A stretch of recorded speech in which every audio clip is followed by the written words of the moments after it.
I walk a straight line, shackled and chained. Oh, gruesome Gertie is calling my name.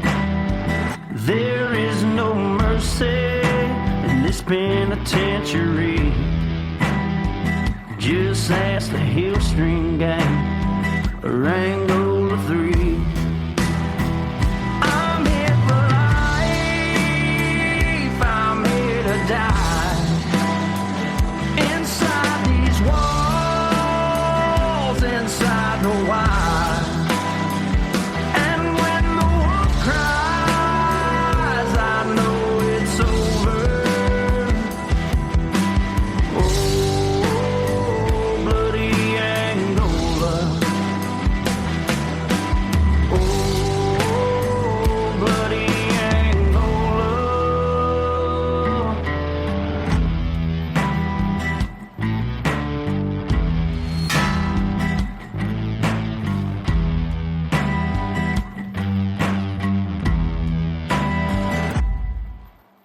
Hey everyone, and welcome back to Bloody Angola, a podcast 142 years in the making, the complete story of America's bloodiest prison. I'm Jim Chapman, and I am back with the second part of this terrible Thomas Silverstein story. For those of you that joined me last week, I told you kind of an entire synopsis of Thomas Silverstein's life and then his life inside of prison. And we got to the end of that story, and I mentioned that he had actually filed a lawsuit against the United States Bureau of Prisons on being held in solitary confinement for many, many years. And he kind of told his whole story inside of prison in that filing. And so I'm going to pick up where I left off. Now, when I left you last, he had just apologized for killing Officer Klutz, and, you know, he had apologized for the pain that he had caused Officer Klutz's family. So we're going to pick up there with the side pocket cell is the next subject he talks about. So if you haven't listened to the first episode, you're going to be totally lost. So go listen to that and then pick up with this episode. So we'll continue on. And he goes on in this lawsuit to say on November 2nd of 1983, I was transferred without notice to USP Atlanta pending my trial. When I arrived in Atlanta, I had no idea what kind of conditions I was going to be held in or how long I was going to be there. Although I did not know it at the time, the director of the Bureau of Prisons, Norman Carlson, issued a memo ordering I be imprisoned under special security measures. These measures included an order that I be placed under no human contact status indefinitely. The officers took this order seriously. They never spoke to me unless there was no way to avoid it. They spoke only to give me orders. When I spoke to them, they ignored me. I was confined to a special part of the prison known as the side pocket. The side pocket contains 3 adjacent cells, one of which was a shower. I was rotated between these cells. Apparently, this was for security, though no one else was housed in or even came into the side pocket. The side pocket was incredibly isolated. I was deep underground and there were no windows in the side pocket. The side pocket cells measured approximately 6 feet by 7 feet, almost exactly the size of a standard king mattress. And I told you all about that in the first episode.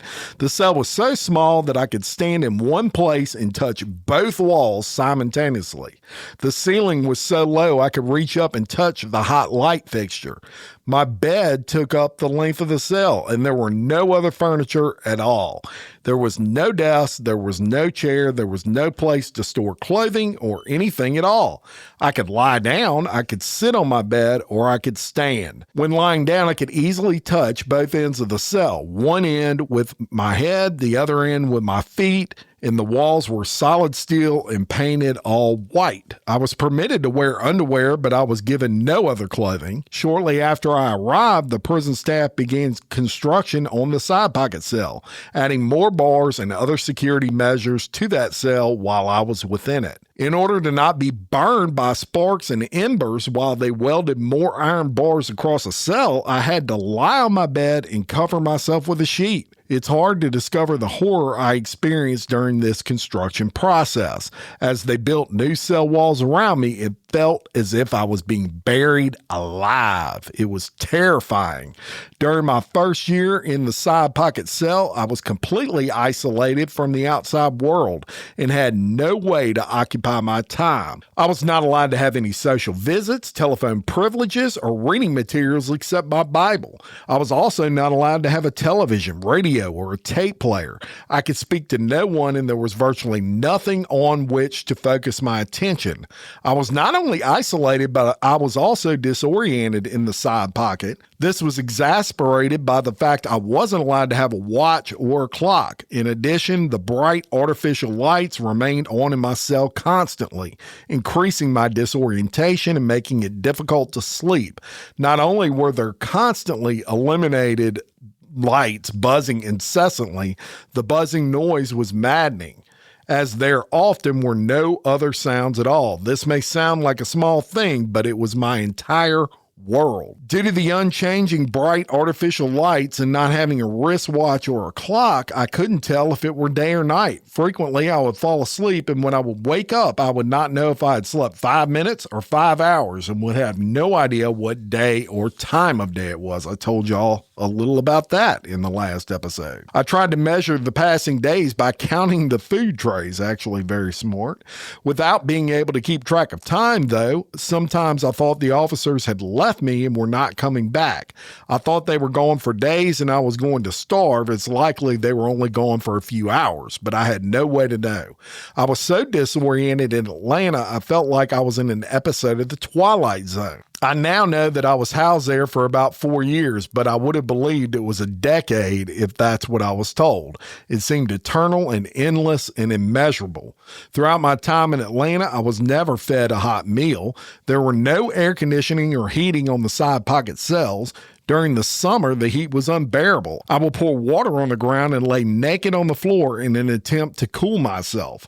The bright lights made the heat worse. I felt like I was in an oven. The only time I was left out of my cell was for outdoor recreation. I was allowed 1 hour a week for outdoor recreation. I could not see other inmates or any of the surrounding landscape during the outdoor recreation. There was no exercise equipment and nothing to do. I was only allowed 1 hour of indoor recreation within the side pocket cell 4 times a week. My vision deteriorated in the side pocket, I think due to the constant bright lights or possibly because of other aspects of this harsh environment. Everything began to appear blurry and I became sensitive to light, which burned my eyes and gave me headaches.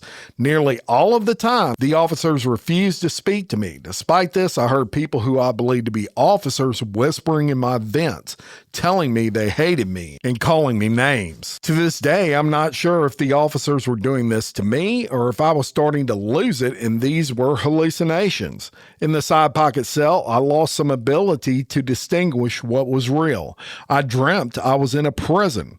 When I woke up, I was not sure of which was reality and which was a dream. For the first 6 months before a camera was installed in the hallway in front of my cell, I was watched by 2 officers at all time. I found this extremely uncomfortable. And y'all, come on, man.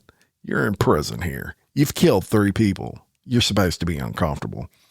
But it goes on. I felt like a physical violation to know that these people watch from close proximity every little thing I did, even my bodily functions. They would not talk to me, but they talked to each other at all hours. This made me agitated and I couldn't sleep. He could not stand the fact that they would not talk to him. My correspondence was strictly limited to my immediate family and my attorneys. However, I had fallen out of touch with most of my family, so during this time I only wrote to my sister. I was not allowed paper in my cell and had to ask for it when I wanted to write. I was limited to 5 sheets each week and given a 3-inch pencil for my correspondence. Before being transferred to Marion when I was at Leavenworth, I had become interested in art and had taught myself to draw. I used art to express myself and also prevent my mind from deteriorating. However, in the side pocket, I was prohibited for the entire first year from having any art supplies at all. After the first year in the side pocket, I was gradually allowed basic privileges, including a radio and some art supplies. When I was finally allowed to have art supplies, the relief was enormous. I used the opportunity to order art books and taught myself to paint. Finally, I had a little something to break up the enduring monotony of my days. And this is just an amazing look at what it's like for the prisoner himself, right inside of this solitary confinement. He goes on to say, when I was allowed to have a radio, I began listening to religious services every Sunday in the afternoon. During my time in Atlanta, I had no opportunity to discuss my conditions with anyone, and to my knowledge, my placement in solitary confinement was never reviewed. This caused me to worry that I would be kept in the side pocket cell forever. I never knew what I could do to make any of my conditions better. During this time, I became very interested in Buddhism and Buddhist philosophy. I had requested a Bible and enrolled in correspondence Bible study courses when I first arrived in Atlanta. However, over time, I found a greater sense of connection to the Buddhist teachings on the radio. I had previously practiced yoga when I was at Marion, but in the side pocket cell, my yoga practice became a defining aspect of my life. It took on a spiritual aspect that I had never experienced before. Yoga allowed me to exercise both my body and my mind in spite of being confined in such a tiny cage. It brought me a feeling of peace, at least occasionally. Then he gets into the riots in the United States prison at Atlanta. And of course, told you about that in the last episode, but not through his eyes. Listen to this.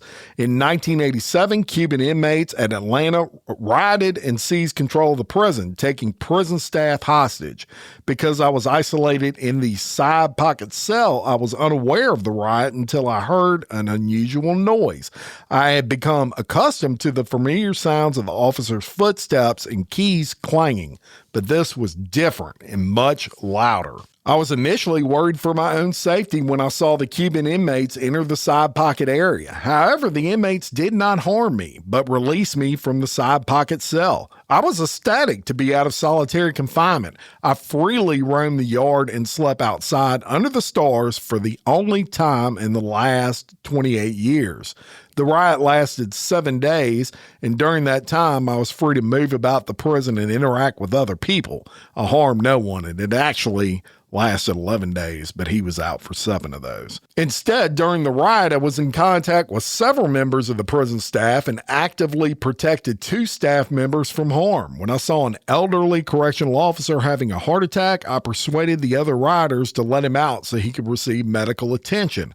I also went out of my way to take care of an officer I knew, bringing him extra food and making sure no one harassed him. The man had made sure I received all of my food when I was isolated, while items were often missing when the other officers brought my tray. I was glad to be able to show him some kindness in return. I also checked on Lieutenant Howington to make sure he was safe and being treated respectfully. I'd always appreciated how Lieutenant Howington used to ask if my cuffs were too tight or painful, when most of the other officers refused to speak to me at all.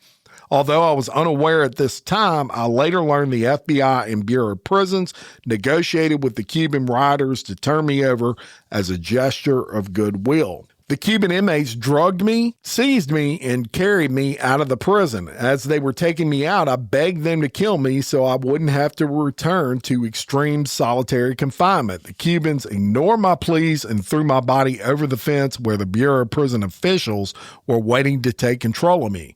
Once in Bureau of Prison custody, correctional officers cuffed my hands behind my back, shackled my ankles, and locked me in a cell. I was not allowed out of my shackles for any reason, even to relieve myself. I was kept in the cell all night and begged the officers to uncuff me so I could use the toilet.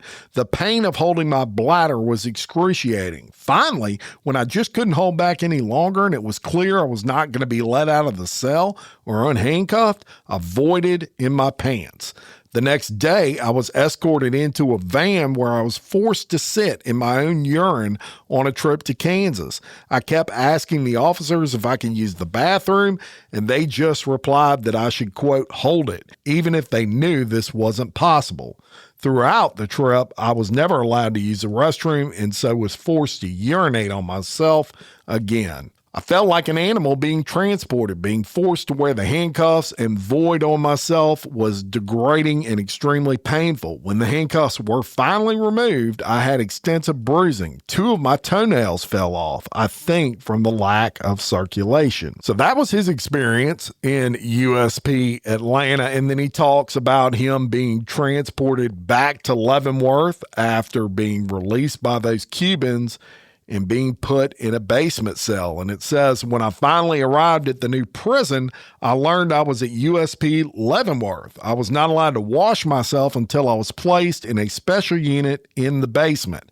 This happened on December 1st, 1987. I thought that maybe after seeing that I was not violent, even when I had the chance during the riot, the Bureau of Prison would start to lessen my restrictions. But I was wrong. I was crushed when I saw my new cell in the Leavenworth basement. To get to the basement cell, numerous officers in protective armor escorted me down a small elevator to the basement and through an underground tunnel in the 85-year-old building. I felt like I was going into a dungeon. On the day I arrived at Leavenworth, the Associate Warden Smith visited my cell. Smith had been Correctional Officer Klutz's friend. He was now in charge of my confinement. He told me he was going to do all he could to prevent me from seeing the light of day and that I deserved everything I was getting. Indeed, I didn't see the light of day for a long time. I did not receive any recreation at all for nearly a year at Leavenworth. Instead, prison staff slowly began adding more bars and constructing an adjacent visiting booth, an indoor rec area, so I would not have to leave the basement. The structure of the basement cell itself was similar to the side pocket cell in USP Atlanta. The cell was approximately 9 feet by 16 feet and contained a bed, desk, metal sink, shower stall, TV, shower and toilet without a lid. Soon after I arrived, they installed several cameras in the basement. After this, I was kept under camera surveillance 24 hours a day, 7 days a week. Knowing that I was constantly being watched, even when using the toilet or taking a shower, was embarrassing and made me extremely anxious. One of the cameras was installed right over the toilet. I have suffered from serious hemorrhoids for as long as I can remember. It was humiliating to know the officers were likely talking about me and mocking me as I tried to blot the blood flowing from my rear. Below is an artistic rendering of the camera's placement in relation to my cell and how I felt being watched. And he actually drew a picture, and I'll post this on the Patreon, but it's a picture of him using the toilet, and it shows 2 officers looking through 2 small windows of the cell doors, and it shows a camera that is like right by his head as he's taking a shit, basically. The cell was brightly lit at all times, and I was told this was in order for the cameras to show a clear picture. Sometimes the Bureau of Prison would even put a spotlight and shine it on me, directly blinding me. There was nothing I could do to stop the light. With the light on all the time, I never slept more than 4 or 5 hours. This was made even worse by the fact that there was no window. As in the side pocket, my body could not tell whether it was day or night. Additionally, my vision continued to deteriorate, and sometimes I would have hallucinations where the bars in the cell moved or I saw different shapes. The privileges my good behavior had earned me in USP Atlanta were taken from me in Leavenworth, including my art supplies. In the absence of human contact, my art had become central to my identity. It was almost the only way I knew if I were alive, that I existed. No one spoke to me, but I felt that I was able to communicate that I was a living human being by making art. Without it, I felt like part of my soul had been taken from me. I was also not allowed a razor or any means of cutting my hair for 6 months upon arriving at Leavenworth. When I was finally permitted to use a razor, my beard and hair were so long that it was not of much use, so it didn't matter. I did not have access to a mirror. Only years later, when I asked to see a photo of myself, could I even see what I looked like. I didn't recognize the person underneath the overgrown head of hair and unkempt beard. The basement cell completely isolated me from other inmates. I never saw or heard any signs of any other prisoners. It's hard to convey how strange it is to be in isolated prison like this, to see and hear no signs of other prisoners. Prisons are generally noisy and filled with the sounds of other prisoners. Proximity with others is typically a defining characteristic of a prison, yet in the basement cell, I lived in what seemed like a post-apocalyptic solitary state. I felt utterly alone. And then he has another picture that he drew. And I mean, he was a great artist. I'll give him that. And it just shows a man like with his head on the ground of his cell and just, and, you know, you would derive misery looking at that picture. The basement cell was infested with vermin. I often awoke to find rats and cockroaches crawling in my hair and beard. Despite this, I became careful not to injure my fellow basement dwellers because they were my only companions. In addition, because I was learning and studying Buddhism, I began thinking and valuing life in a different way. I felt like my head was in a constant fog when I was in the basement cell. I was never tired enough to sleep, yet lacked energy to do anything else. During my time in the basement, I never left my cell. I did not breathe fresh air or glimpse any sunlight. In that whole time, I did not touch another person and no one touched me, not even the officers, as I was not allowed to leave my cell. I actually began to feel and think of myself like a leper or some other untouchable, as if I were not fit to be around people because I would infect anyone I came into contact with. The only time anyone spoke to me was during occasional rounds made by administrators, religious chaplains, and a monthly visit from the prison psychologist. These interactions typically lasted only a matter of seconds. I received no reviews for 18 months I was held in the basement cell. On rare occasions, when someone would visit my cell, I would ask what I could do to get out of solitary. They always responded they were just checking to see if I was receiving meals, rec, and appropriate programming. I always told them I had no authority to change the conditions of my confinement and that I needed to speak with the warden. Then he gets into the Silverstein suite, as I told you about in the first episode. After approximately 18 months in a basement cell without notice, as if they were supposed to give him notice, I was chained and shackled to a wheelchair and escorted to a new cell. The new cell, previously known as the Hole, was in the same building as the Leavenworth Special Housing Unit. The officers ironically named this cell the Silverstein Suite. Even though I was technically in the SHU, I could not see or hear any other prisoners. The area where I was held was accessed by a separate entrance. Even when I listened at the vent, I could not hear anything. Yet sometimes pepper gas would come through my vents and would burn my eyes and throat. For a long time, I thought the officer sprayed the gas in the vent just to cause me pain. Later, however, I figured out the gas was coming through when it was used on the prisoners in the SHU, the Special Housing Unit. In the Silverstein Suite, I remained on the no human contact status and continued to be isolated. The Silverstein Suite consisted of a cell area, an area devoted to conducting strip searches, and recreation areas, one outdoor and one indoor. The indoor rec area was also used as a visiting area. The areas were separated by solid steel doors, and to move between the areas, prison staff will remotely open these to allow me to pass through. The outdoor rec area was approximately 17 feet by 14 feet 6 inches and surrounded by 20-foot high concrete walls. The sky above the walls was blocked by a roof built out of 2 sets of wire bars and mesh. I could see nothing of the surrounding landscape or even the sky from the outdoor recreation area. In the Silverstein suite, I was allowed to exercise 1 hour a day, 5 days a week in the outdoor rec area. Sometimes I was left in the outdoor rec area for extended periods of time during the winter in the bitter cold, snow, or rain. The indoor rec area was opposite of the outdoor rec area in strip search areas. It was approximately 9 feet by 16 feet and contained a broken stationary bike, a concrete stool, intercom, and a glass barred window that looked out into a visiting booth. 2 surveillance cameras watched everything I did in the Silverstein suite. 24 hours a day, 7 days a week. Man, he hated being watched. I imagined the eyes on me all the time. As I moved around the cell, the camera would make a buzzing noise as they readjusted to see me. Again, it was humiliating to have to go to the bathroom or treat my hemorrhoids knowing the camera was always on me. During my time in the Silverstein suite, I was always alone. I exercised alone and took all my meals alone. Lights remained on 24 hours a day, 7 days a week in the Silverstein suite. A year or two before I was transferred from Leavenworth to ADX, the prison installed a switch that allowed me to turn off the light in my cell. However, I could still not make it fully dark, as the light in my hall remained on 24 hours a day. Initially, I was only allowed 1 phone call per month.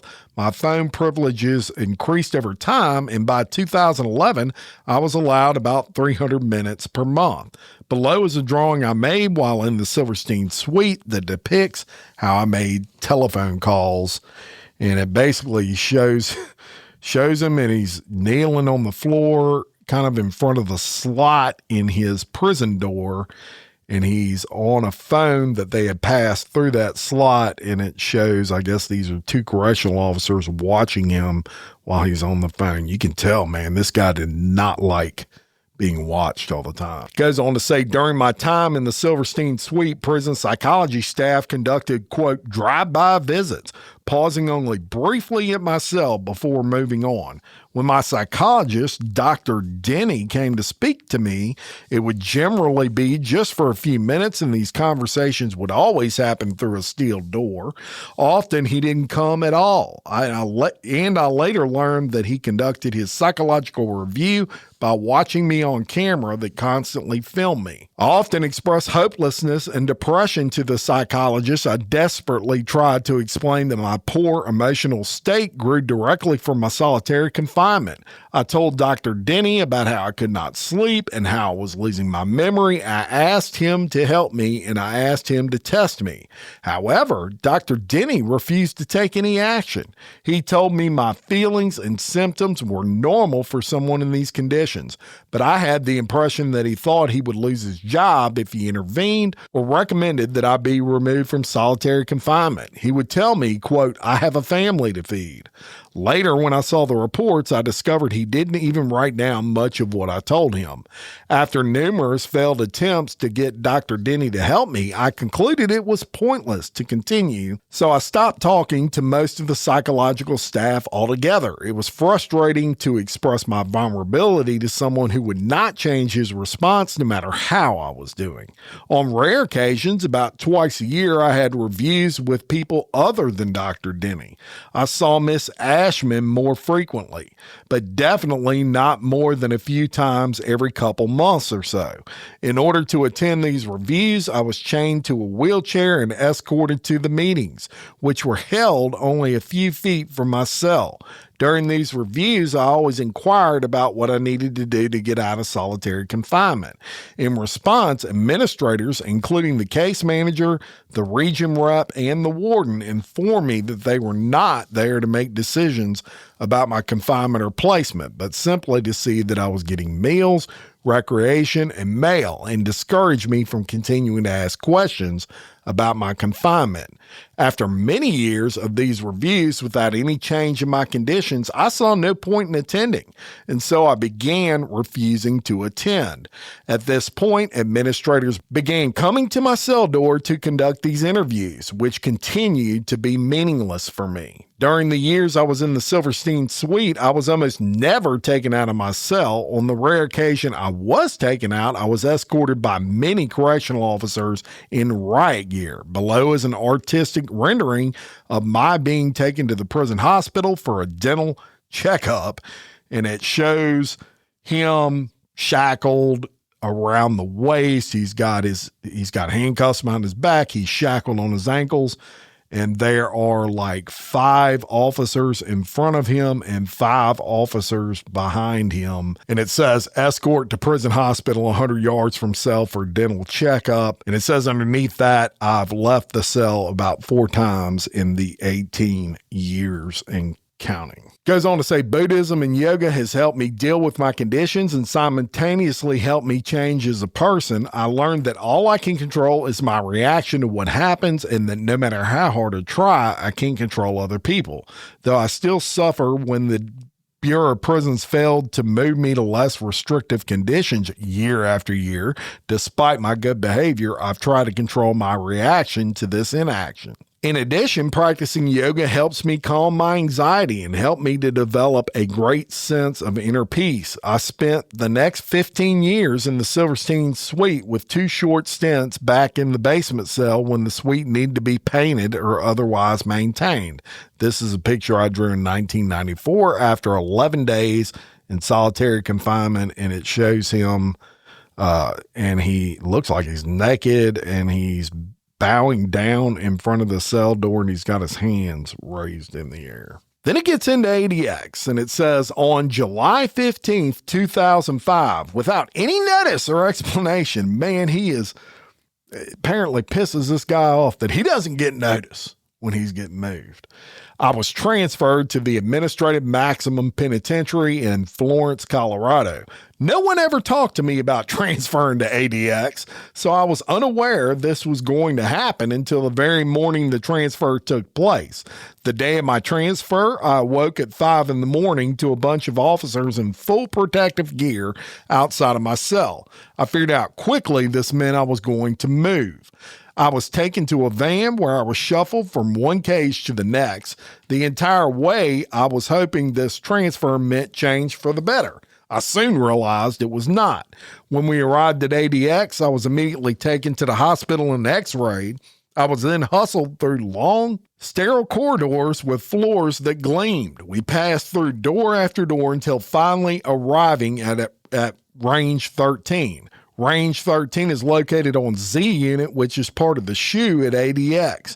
I continue to be held on no human contact status on Range 13, the most restrictive housing unit in the most restrictive federal penitentiary in the country. I would not have thought this was possible, but in Range 13, the conditions were even worse than Leavenworth. My cell was even smaller, and I lost many of the privileges that helped me endure the isolation, like art supplies and phone calls. There are 4 cells on Range 13, and I was rotated between 2 cells every 3 months. There was only 1 other person held on Range 13. After 22 years of not being able to speak to another inmate, I was excited to have the opportunity to speak to anyone. Though we had to shout at each other and it was difficult to hear what the other person said back, it was still nice to be able to hear your own voice in conversation and a friendly voice replying. However, the officers ordered us not to talk to each other and even threatened us with disciplinary report if we did talk. Pretty quickly after my arrival, a solid steel door was built in the hallway to further separate us and prevent us from even being able to shout to each other. In some ways, knowing someone else was nearby in similar conditions made me feel better. Just knowing there was someone else who understood a little bit of what I went through each day made me feel better somehow. The cells on Range 13 were about 8 foot 6 inches by 10 feet, almost half the size of my cell in Leavenworth. Each contained a cement bed with metal restraint rings, a cement desk, sink, toilet, and shower. In one cell, the walls were cement, and I had a mirror and a small horizontal window near the ceiling that I could look out of if I stood on my desk. I could only see the concrete barriers of the outdoor workout area. I couldn't even see the sky. In the other cell, the walls were made of steel, and there was was no mirror. There was a window, however, I couldn't see out of the window because it was covered in mesh that had been painted over, making it difficult even for light to shine in. Even though I could dim my cell light, I could never turn it completely off.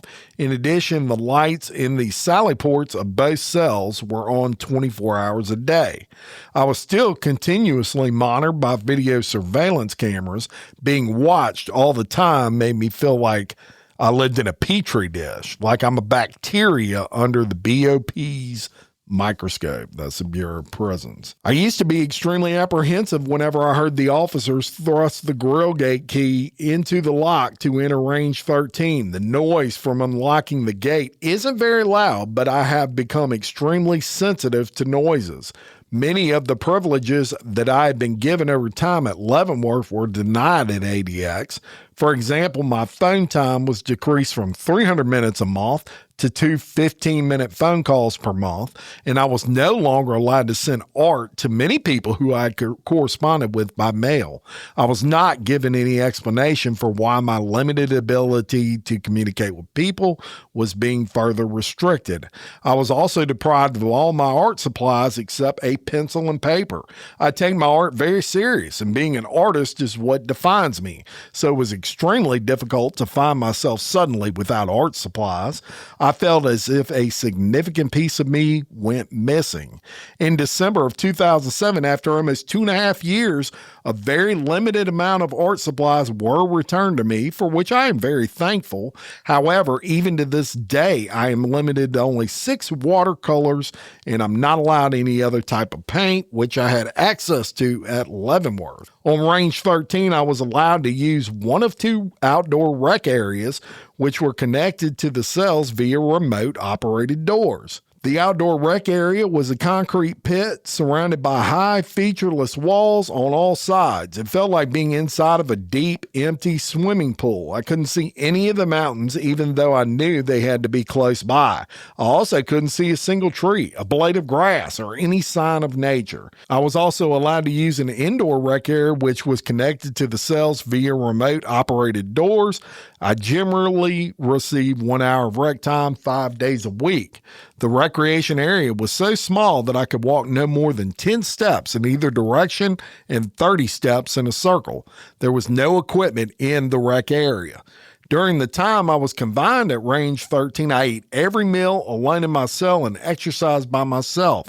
My meals were usually late and almost always cold. Every 30 days, the psychological staff would conduct a mental health interview, which usually only lasted minutes. This meeting took place by talking through a solid steel door. Sometimes staff would walk into the sally port, but they were always accompanied by armed correctional officers.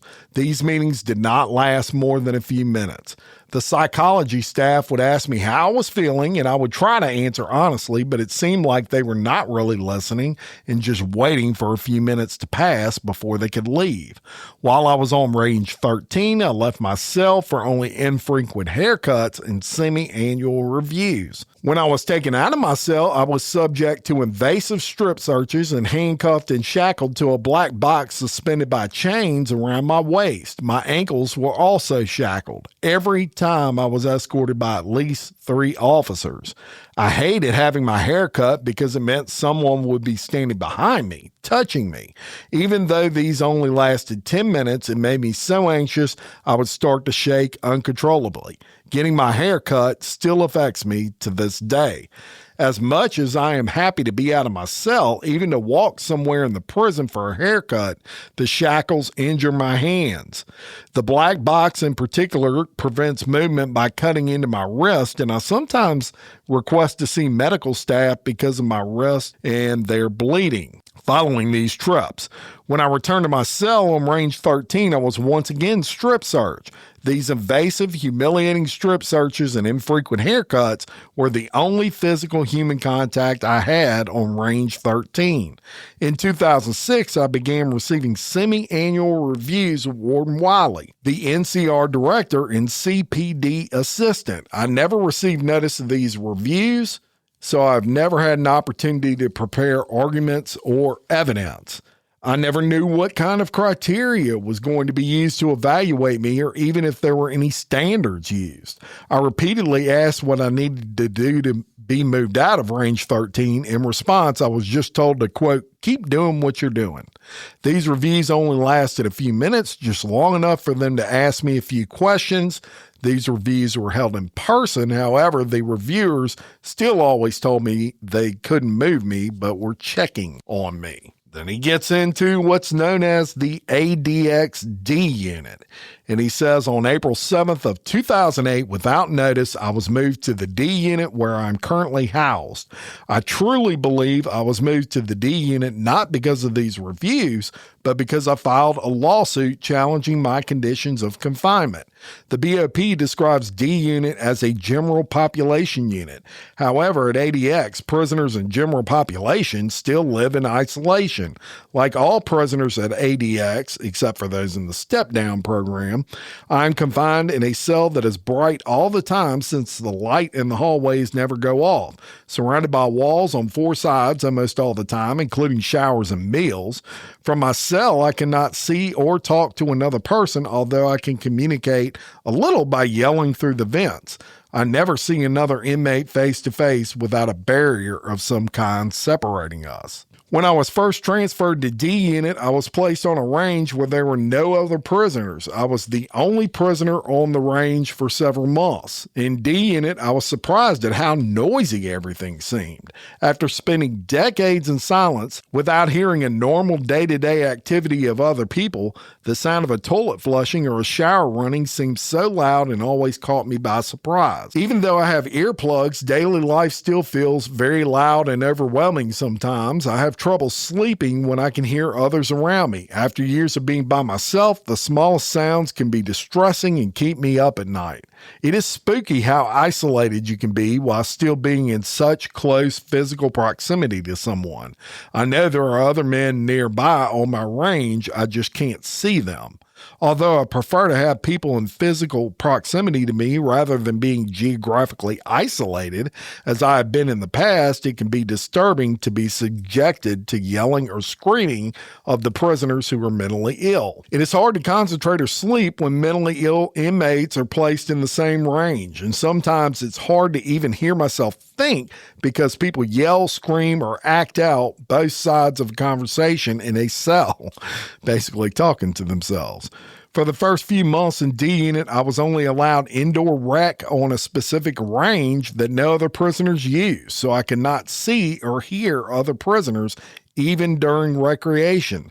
Because I had to be escorted to recreation by a lieutenant, I was often forced to skip rec if there was not a lieutenant available, and I only went to rec approximately once a week.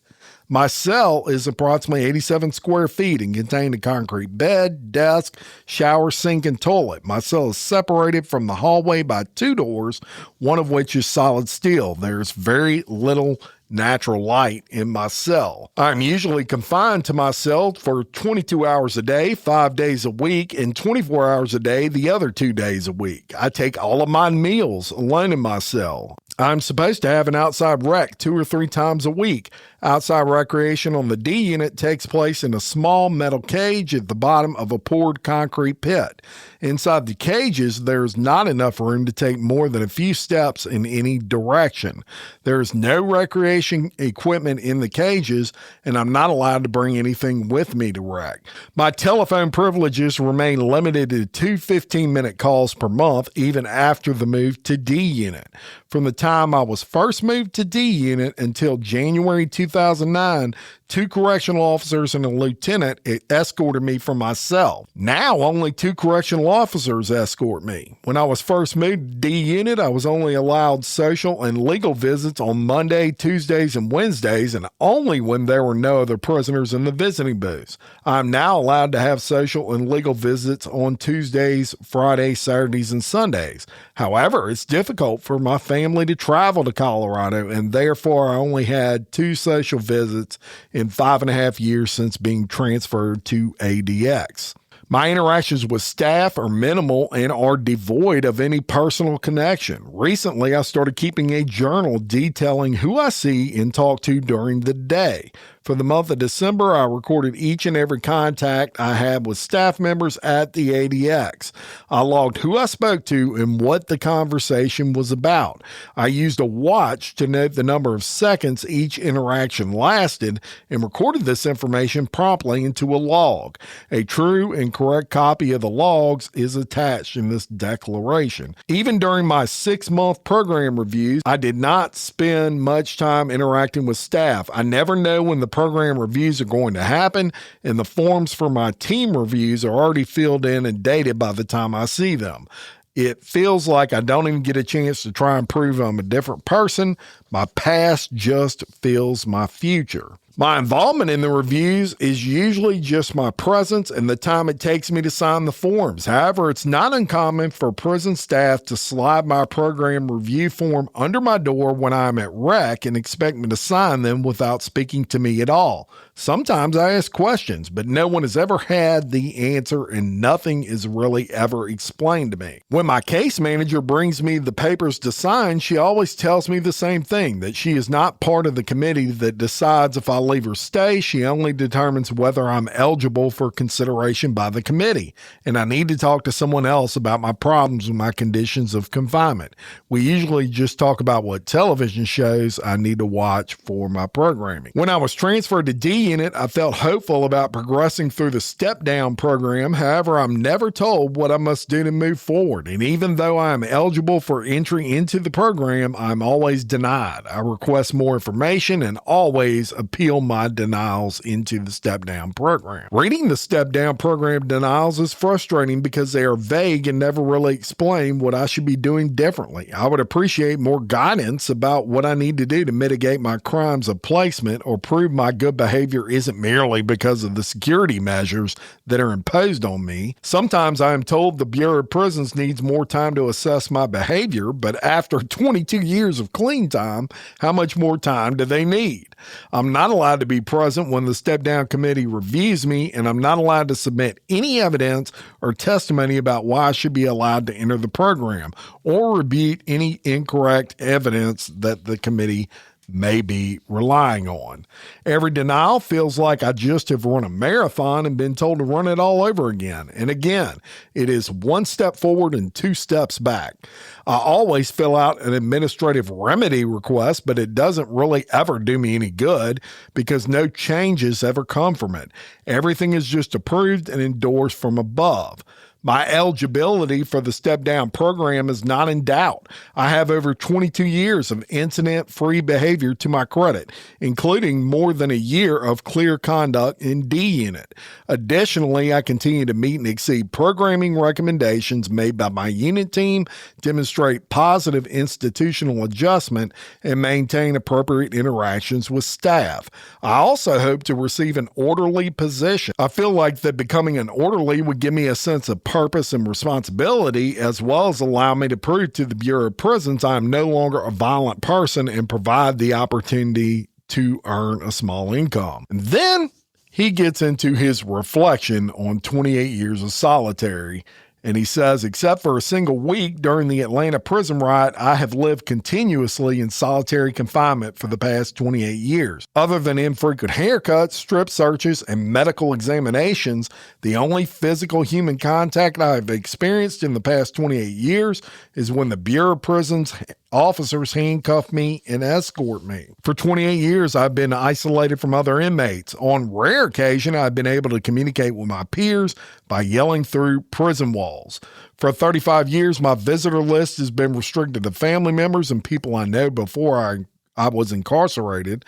Not only have I lost touch with nearly everyone I knew while on the outside, but I have been kept far from my family, making visits difficult and rare. For 28 years, I've eaten every meal alone in my cell. For 28 years, I have been entombed in concrete and steel and have not enjoyed anything even remotely resembling open space. I am barely even allowed outside. When outside, I'm surrounded by 20-foot-high walls that allow me to view no more than a sliver of sky and nothing of the surrounding landscape. After 28 years without much environmental stipulation, I feel like my mental state is deteriorating. I have difficulty remembering certain words, and I feel I cannot always accurately express what I'm trying to communicate. My mind is always in a fog. I hear what people are saying, but can't understand them, and I have trouble focusing for more than a few minutes. I often have to watch my educational programs several times because I miss important details or misinterpret what I hear. I'm listening, but I'm not hearing. Sometimes I have hallucinations where I see human shadows outside my cell window. I know they can't be real because my cell is on the second floor. Often I perceive the colors in my cell change, fluctuating from light to dark. At other times, people's faces become disoriented and frightening. There is no end to the monotony of my days. Each day is the same as the one before and the one after. The tedium of my days saps any motivation I might have. I am anxious at all times. I'm given medicine for anxiety, but it doesn't help. Instead, the medicine's side effects make me feel drowsy and tired during the day. I have trouble sleeping. I never sleep more than 4 or 5 hours a night. When I do sleep, my dreams are being held in solitary confinement.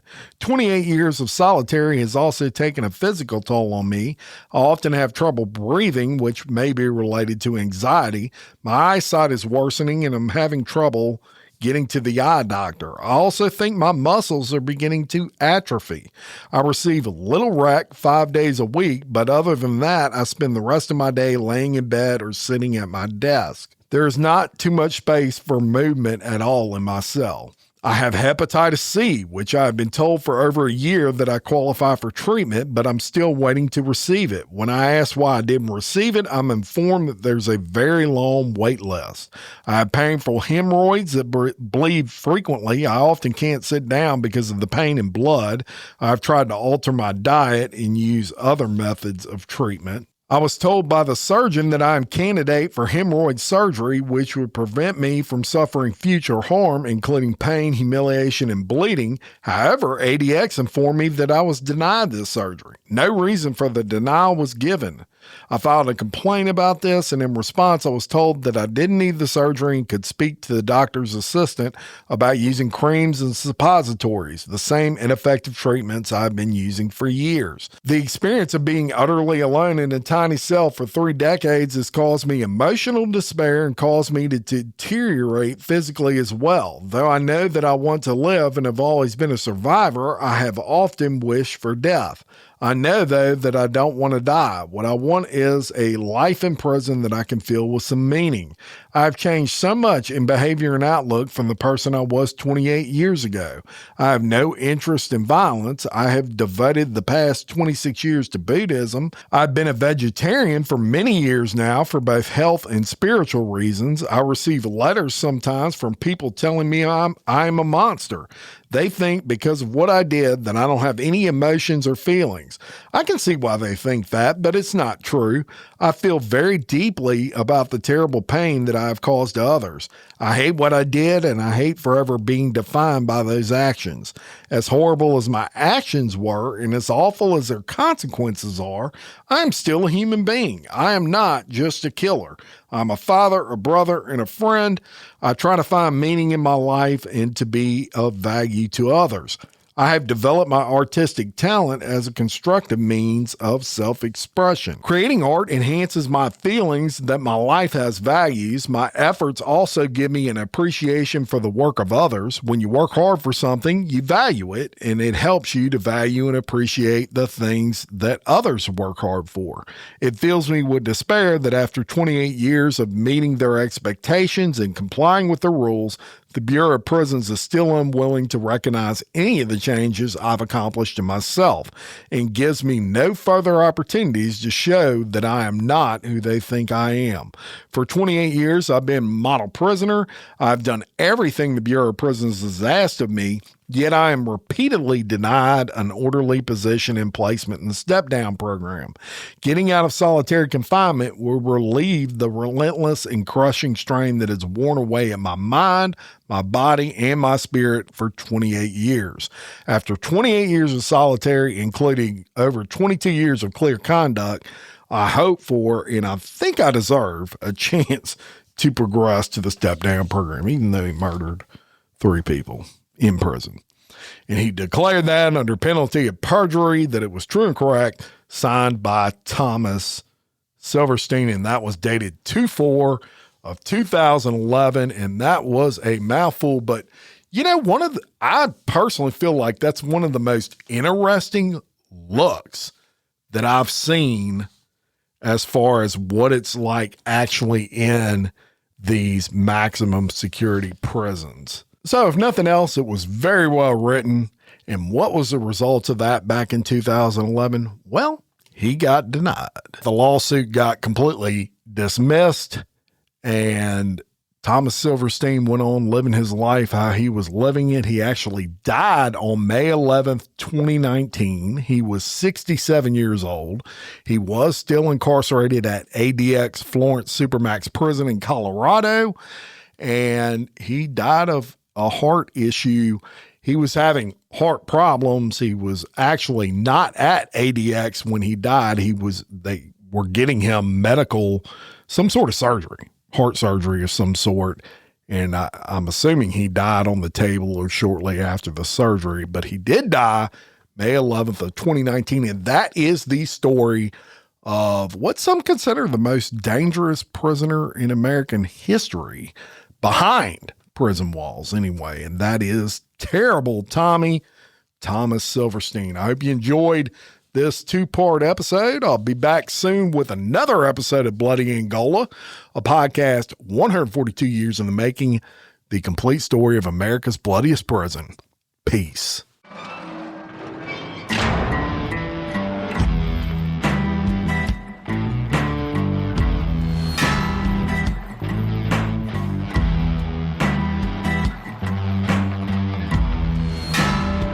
I walk a straight line, shackled and chained.